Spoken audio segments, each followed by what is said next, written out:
Hey, Dr. Smith. Again? We have another question. So Carol wrote us and asked, why do I need a 9-inch bar in my spine? I have had 2 previous surgeries. So this is just somebody that wrote in with this question, correct?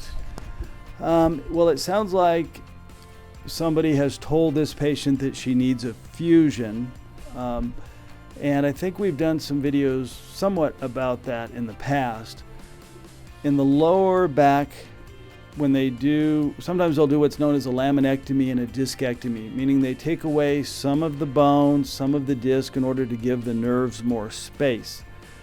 If they have done that a couple of times, you may wind up with instability in the back, in which case then they will try to restore the stability by doing what they call a fusion.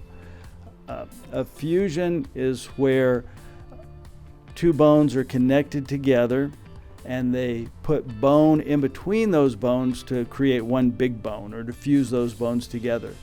Now, they will frequently add screws and rods to that to further stabilize it to increase the probability of a union or a fusion of those bones. So the metal is used to increase the probability that the bones will fuse. Otherwise, if they try to connect 2 bones together and they don't use instrumentation, you could wind up with what they call as a non-union, which is where you get kind of a fibrous area between the bones and they never completely connect. That could lead to continued pain. If the bones are rubbing together, they could develop bone spurs and close off the spinal canal. So in most cases, you're going to add some type of instrumentation, rods and screws, to increase the probability that the bones are going to fuse in a timely fashion.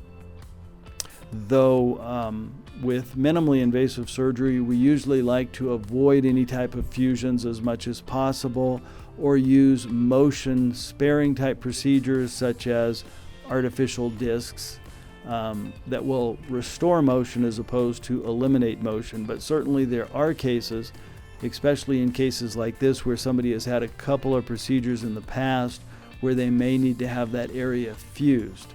If you have that much damage and scar tissue, then putting a motion sparing device like an artificial disc would increase the amount of motion and might actually increase the amount of pain. So in that case, you might want to actually do a fusion. Hopefully that answers your question. Thank you.